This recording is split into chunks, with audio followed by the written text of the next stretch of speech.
Hi guys, welcome to this unboxing, build and discussion on the Necron Monolith. So I finally got my hands on the Necron Monolith. I'm pretty excited. I do love the model. That's the main reason why I'd buy something like this, obviously, is because you love the miniature.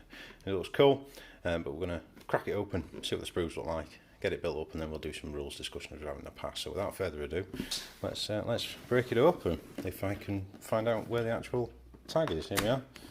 So huge box. Oh.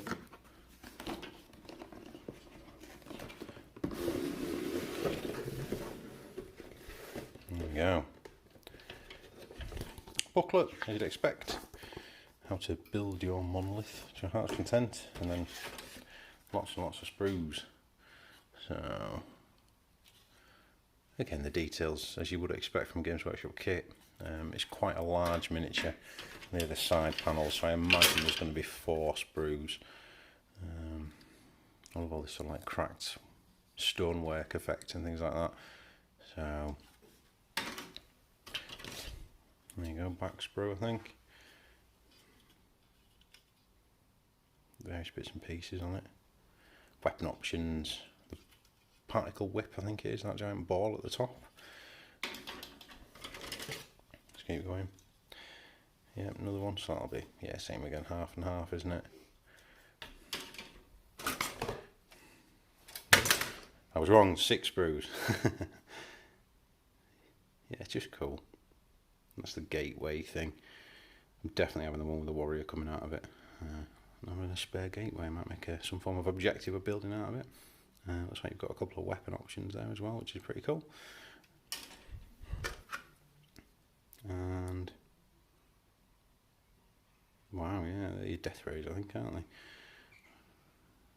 Yeah, cool. That's like the spider things on the whip, and that is possibly the largest base I've ever seen. What's that, 120 mil? Is that 120 mil? Or what? 160 mil. 160 mil base. Yeah, I don't know if you're ever going to be deep striking that in.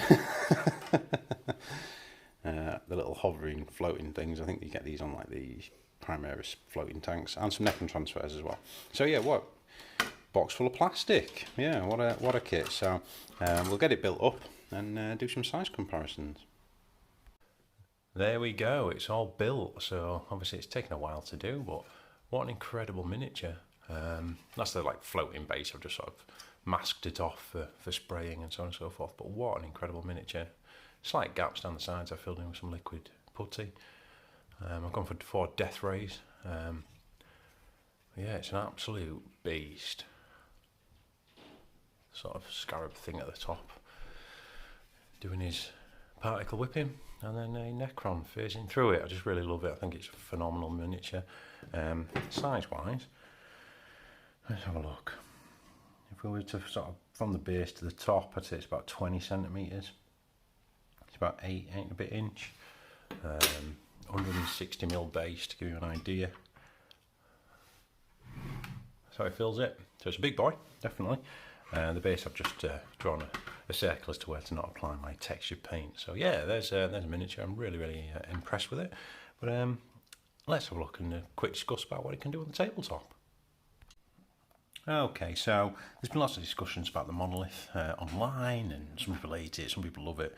I love it for the model. It's a 365 point Lord of War choice. I think a lot of people want it to be heavy support, but it's Lord of War, you know, guys, that's what it is in the codex, so be it. Yeah, 19 power level, and its wound track is pretty impressive. It's got 24 wounds, and it's toughness 8 with a 2-up save. Now, that is pretty substantial, and will take a lot of chewing through. I've given it 4 death rays, which is 24 inch, heavy 1, strength 9, -3 AP, and damage D3 plus 3. So that combined with the particle whip, which is D6 heavy, strength 12, -3, flat 3 damage blast, is pretty horrific. So my idea here is that I'll float a monolith up the board, turn 1, volley out some damage on some key targets, and then I'm going to start portaling warriors through it.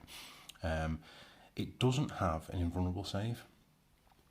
Okay, so it doesn't have an invulnerable save, but what it does have, guys, is living metal, so it gains a wound back at the beginning of every turn. And because I'm the Zarkhan dynasty, if I take the Zarkhan Warlord trait, which allows me to stack the deck, so to speak, so I pick 2 command protocols, which are the death that I am the additional wound on living metal. Turn 2 and turn 3, I could be getting 2 wounds back flat base before I do anything per turn on this model, and just give it that real sort of staying power. You can deep strike it in 9-inch away. I'm not entirely certain, guys, if we're going to be able to deep strike that on the board, but we'd say, it's hovering, so you measure to its hull or its base, whichever is closest. It can blow up, fair enough. The Eternity Gate. So in the movement phase, if this model remains stationary, so really sort of move it up, it's 8 inches turn 1. If you're sort of looking at most setups now are what, sort of 12 inches away, so realistically this is sort of 4 inches away from the centre of the board after turn 1 movement. I can then deploy, wholly within 3 of it, a unit. So therefore I've got a unit of 20 Ghost Reaper Necrons an inch away from the front line, for the midline, should I say, of the board, as soon as it starts. They do count as having moved, equal to their move distance, but I don't care, because I've got sort of 2 12-inch range weaponry, you know. So I think there's some really cool things to do with this, and not only is it a painting challenge, it's a real nice centerpiece model. I just think it could deal out some serious punishment, and I think people have been really quick to say this is naff and it doesn't have any invulnerable save and stuff like that. It's a cool miniature, and I'm really looking forward to using it in the games. But yeah, so thanks for watching. If you've got a monolith, let me know what you think. Let me know how you're going to use it. If you hate the monolith, let me know. And eventually you're going to see this in some of the battle reports, so it's going to take me a while to paint up, but I will get it down against Jip and Aidan and some of the other guys at the club.